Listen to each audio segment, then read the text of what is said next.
ये जिंदगी का एक ऐसा मोड़ होता है जहाँ शोर बहुत ज्यादा हो जाता है। फोन की नोटिफिकेशन, ऑफिस की डेडलाइंस, घर के बकाया बिल, वो लोग जो अब चुप हैं लेकिन कभी बहुत अपने थे, और आने वाले कल की अनिश्चितता, ये सब मिलकर एक ऐसा दबाव बनाते हैं जो हर वक्त हमारे भीतर गूंजता रहता है। और उस गूंज के बीच हम में से बहुत लोग हर सुबह आँख खोलते ही पीछे महसूस करते हैं। अभी बिस्तर से उठे भी नहीं होते कि दिमाग दौड़ने लगता है। आज क्या ठीक करना है, किसको खुश करना है, सब कुछ कैसे संभालूं बिना टूटे। और धीरे धीरे हम महसूस किए बिना जीना छोड़ देते हैं और बस टाइम टेबल से जिंदा रहना शुरू कर देते हैं। लेकिन जरा ध्यान से सुनो, यही जिंदगी का असली मकसद नहीं है। तुम्हारा अंदरूनी हाल, तुम्हारा दिल कैसा महसूस कर रहा है, ये कोई वीकेंड पर सोचने वाली बात नहीं है। ये सब कुछ है। ये तय करता है कि तुम सच्चाई को कितना साफ सुन सकते हो, कितना गहराई से प्यार कर सकते हो और कितनी जल्दी अपने जख्मों से ठीक हो सकते हो। और अगर तुम्हारा दिल चिंता, नाराजगी या कड़वाहट से भरा हुआ है तो हैरान मत हो अगर तुम्हें चीजें साफ साफ नजर न आए। लेकिन यहाँ एक खूबसूरत सच्चाई है। साफ दृष्टि कंट्रोल से नहीं आती, वो आती है समर्पण से। तब आती है जब तुम जवाब ढूंढने की जगह धन्यवाद देना शुरू करते हो। शुक्रगुजारी कोई सिर्फ अच्छी जिंदगी में महसूस होने वाली चीज नहीं है, ये एक हथियार है। जब जिंदगी मुश्किल हो, ये कहने की हिम्मत है कि मैं सब कुछ नहीं समझता, लेकिन मैं ये मानता हूँ कि मेरे अंदर जीवन है, सांस है, उद्देश्य है, उम्मीद है। शुक्रिया अदा करना दर्द को नजरअंदाज नहीं करता, बल्कि उसे एक बड़े संदर्भ में रखता है। ये धीमे से कहता है, मैं दुखी हूँ पर टूट चुका नहीं हूँ। मैंने बहुत कुछ खोया है लेकिन सब कुछ नहीं। जब तुम अपना दिन शुक्रगुजारी से शुरू करते हो, फोन चेक करने से पहले, बीते कल की टेंशन से पहले, तो तुम अपने दिन को ताकत से शुरू करते हो। क्योंकि शुक्रगुजारी तुम्हारी नजरें बदल देती है। जो नहीं है उस पर से, जो है उस पर, जो टूटा है उस पर से, जो संभव है उस पर। और यही नजरिया सब कुछ बदल देता है। लेकिन शुक्रगुजारी सिर्फ नजरिया नहीं बदलती, ये तुम्हारी आत्मा को भी खोलती है।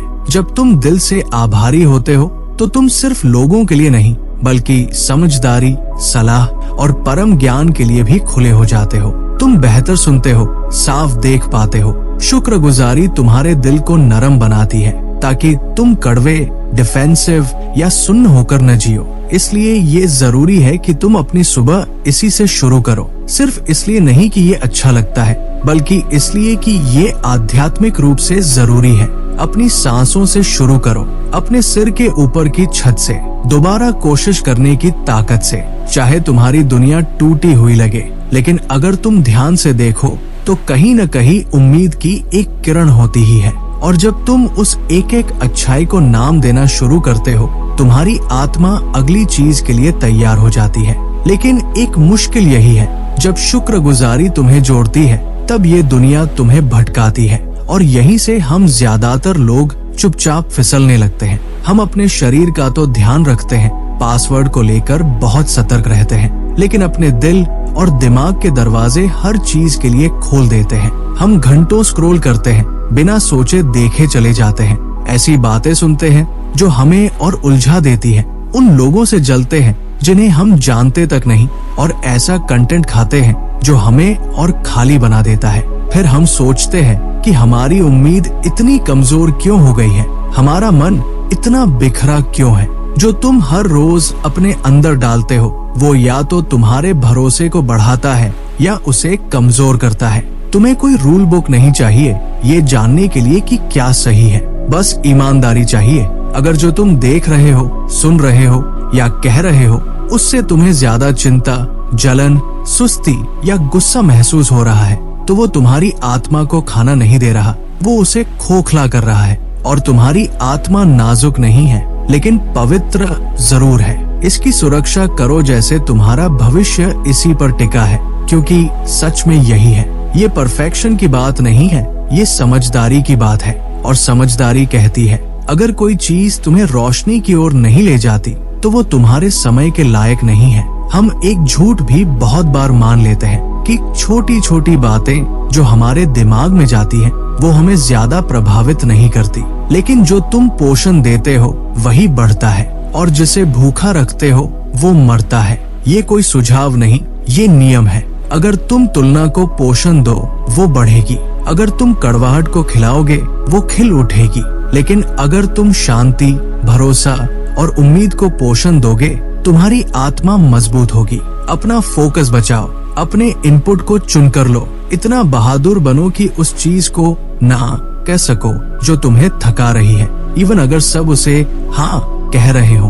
अब बात करते हैं उस जगह को भरने की, क्योंकि जहरीली चीजों को हटाना सिर्फ आधी जंग है। तुम्हें उस खालीपन को पोषक चीजों से भरना होगा और यहीं से असली बदलाव शुरू होता है। तुम सच्चाई को कैसे अपनाते हो, खासकर आध्यात्मिक सच्चाई को।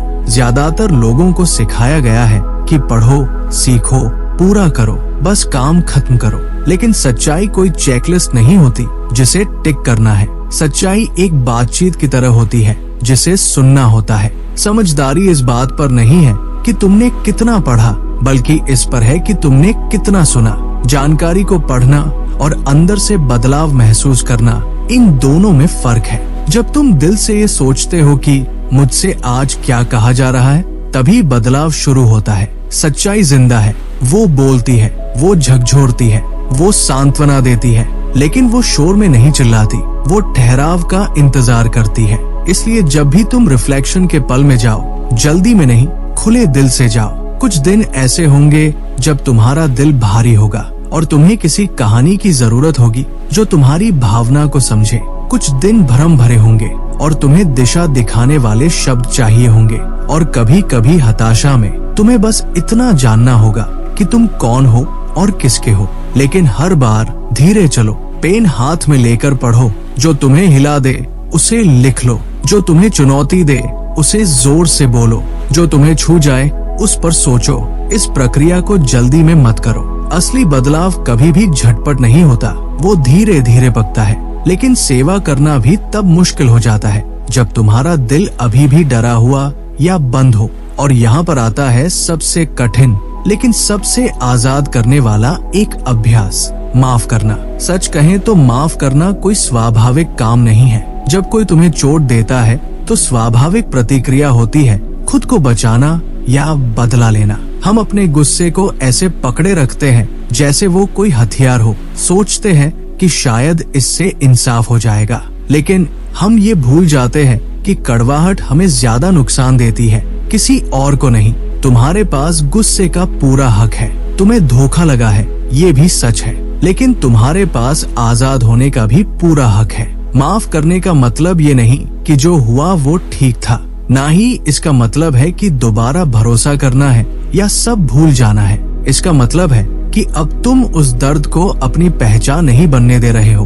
अब तुम माफी के इंतजार में अपनी शांति नहीं खो रहे हो। अब तुम पूरी बनने का फैसला कर रहे हो, इवन अगर सामने वाला कभी ना बदले। और हाँ, ये कठिन है, कई बार रोज करना पड़ता है, कई बार ऐसा लगता है जैसे कुछ मर रहा है, लेकिन हर बार जब तुम माफ करते हो तुम्हारा दिल हल्का होता है और भविष्य उजला। माफ करना कमजोरी नहीं है, ये आत्मिक ताकत है। ये किसी और को नहीं छोड़ रहा, ये खुद को आजाद कर रहा है। और आखिर में ये सारी बातें, शुक्रगुजारी, अनुशासन, माफी, ये सब तब तक टिकती नहीं जब तक तुम्हारा रिश्ता परमात्मा से जीवित और व्यक्तिगत न हो। इसलिए आखिरी और सबसे जरूरी बात यह है, हर दिन परमात्मा की मौजूदगी को ढूंढो। सिर्फ मुसीबत में नहीं, सिर्फ पूजा में नहीं, बल्कि रोजमर्रा की छोटी छोटी बातों में, सुबह की खामोशी में, दोपहर की सैर में, रात की उलझनों में, रसोई में, कार में, शोर में, शांति में। तुम कभी अकेले नहीं हो, पर तुम ऐसे जी सकते हो अगर तुम उन्हें नहीं बुलाते।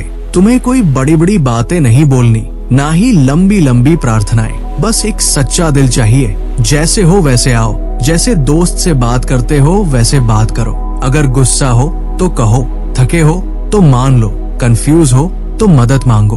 परमात्मा परफॉर्मेंस नहीं, परमिशन चाहते हैं, ताकि वो तुम्हारी जिंदगी के सबसे सच्चे हिस्सों में आकर सच्चाई की रोशनी भर सके। और जब तुम उनके लिए जगह बनाते हो, सब कुछ बदलने लगता है। तुम्हारा बोझ हल्का होता है, तुम्हारे फैसले साफ होते हैं, तुम्हारा दिल नरम होता है, और तूफानों के बीच भी तुम्हारी आत्मा को सुकून मिलता है। तो अगर तुम खुद को खोया हुआ, उलझा हुआ थका हुआ महसूस कर रहे हो तो सुनो, इसका हल ज्यादा मेहनत नहीं, गहराई में जाने में है। सच्चे बनो, खुले बनो, नकलीपन छोड़ो, सच्चाई को पकड़ो और ये सफर अकेले मत चलो। जो जिंदगी तुम चाहते हो, शांत, केंद्रित, अर्थपूर्ण, वो भीतर से शुरू होती है और वो शुरुआत आज हो सकती है, अभी।